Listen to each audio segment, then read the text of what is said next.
Michelangelo and his contributions to the Renaissance. The Renaissance was a time when new ideas were being discovered. For example, art. Artists were influenced by the Greek ideas. They were skilled observers and explored the world around them. One famous artist is named Michelangelo di Lodovico Buonarroti Simoni.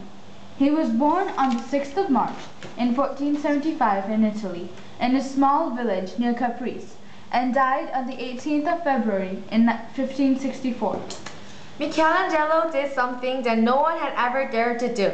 He made a sculpture of a nude man from ancient time. It was about 70 feet tall and was built in marble, which is the hardest substance to use for sculptures. They called it David.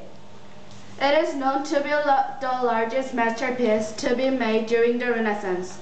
It took Michelangelo 3 years to finish the David.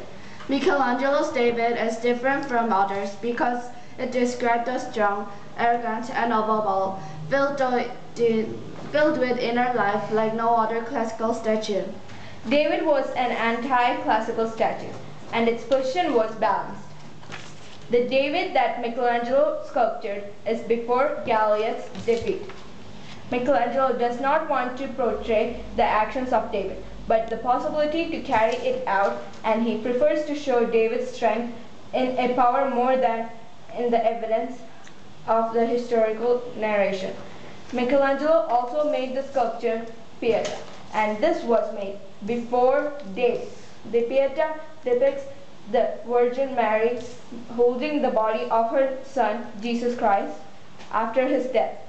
In less than 2 years, Michelangelo carved from a single slab of marble one of the most magnificent sculptures ever created. The Pieta has been created in many different forms by various painters and sculptors. However, the one made by Michelangelo is one that stands out the most.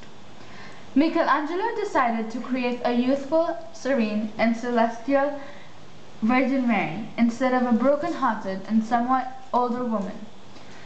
In the Pieta, Michelangelo approached a subject where the portrayal of pain has always been connected with the idea of redemption. Michelangelo presents us with an image of the Mary with Christ's body that has never been attempted before. He shows Mary's youth, and her head leans over slightly over the lifeless body of her son lying in her lap. Even the body of Christ was in perfection of research in every muscle, vein, and nerve. The David and the Pieta are the biggest success for Michelangelo. When Michelangelo went to Florence, he was brought back by the Pope within 2 weeks, as the Pope was amazed by his work and wanted him to paint the Sistine Chapel ceiling. The picture of the Sistine Chapel included Bible stories. Michelangelo did the Sistine Chapel even though he didn't want to do it. He was best in making sculptures rather than paintings. This was one of the most toughest conflicts for Michelangelo, as he was best in making sculptures rather than paintings. The Sistine Chapel normally only shows individual figures, not dramatic scenes. It was used great symbolic meaning for the papacy as the chief reserved space in the Vatican. It was also used for great ceremonies such as electing and introducing new popes. It took 4 years to complete. Even to this day, people marvel at his work. In conclusion, Michelangelo suffered in a lot of ways, but he still contributed a lot for making Florence a better place by making sculptures like the David and the Pieta and paintings like the Sistine Chapel.